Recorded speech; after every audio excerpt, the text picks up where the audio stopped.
Tak dneska sa posaďte na zadok, lebo noviny budú dosť také, ako som to povedal, dosť ťažké. A čo sa týka Ameriky, že chce poslať na Ukrajinu rakety s dlhým doletom a schváliť, tak Rusko povedalo silnú reakciu na tie rakety, takže rozhodne počúvajte až do konca.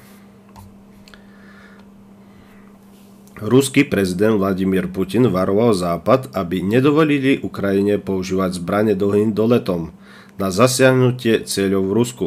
Znamenalo by to, že krajiny NATO a USA, európske krajiny sú vo vojne s Ruskom, povedal Putin reportérovi štátnej televízie 12. septembra.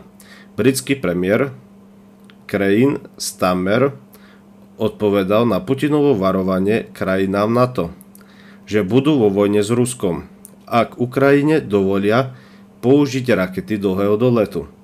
Americký prezident Joe Biden nepovolí použitie rakety ATACMS na útoky vo vnútri Ruska, informoval Times s odvolaním na zdroje. Ruská bezpečnostná služba FSB medzi tým uviedla, že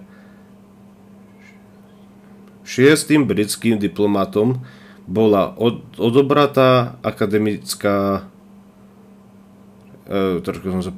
akredícia pre podozrenie zo špionáže pre ohrozenie bezpečnosti Ruska.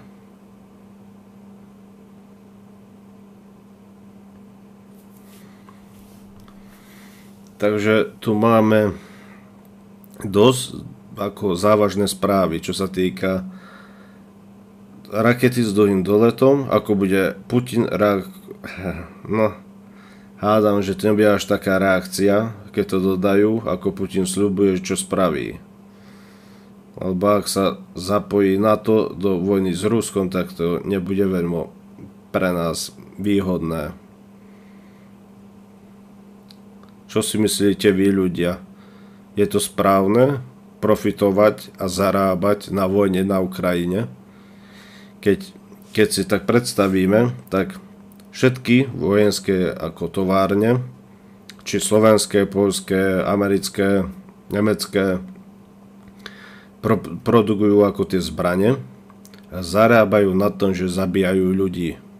Je to správne obohacovať sa na tom, že zabíjate ľudí a berete peniaze za to, že plníte cintoríny? Podľa mňa to nie je správne. Mali by sme si vstúpiť do svedomia a povedať štátu, že už je toto dosť. My nechceme ich zbojovať, ani naše deti nebudú bojovať. Ak si myslia, že hoci ktorých, napríklad Poliakov, alebo Slovákov, alebo Maďarov, dajú, alebo Chorvátov, či Rumunov proti Rusku bojovať, neverím, že jeden z vás zvihne pušku a pôjde bojovať proti Rusku. Ja tomu neverím. Možno zopár sa nájdu takí blbcov, ale rozhodne Slováci bojovať nebudú. Ani sa nedajte zastrašovať s tým, keď aj dačomu dojde. Máte slobodnú voľu a nemusíte bojovať vôbec, keď nechcete. Ale tieto správy ma veľmi nepotešujú, lebo tieto veci, čo sa tu dejú, už ľudia nevedia, kde sú tie hranice, že už čo sa nemá prekročovať a máme už taký mocný arzenál, čo sa týka jadrových zbraní. Amerika 5500 jadrových zbraní, Rusko má 6500 a tie ďalšie ani nejdem hovoriť, 300, 200, 350, 60 jadrových zbraní. A čomu by to bolo dobre, keby sa tu spustila nukleárna vojna alebo niečo také? Rozhodne by sme mali zabrániť tomu.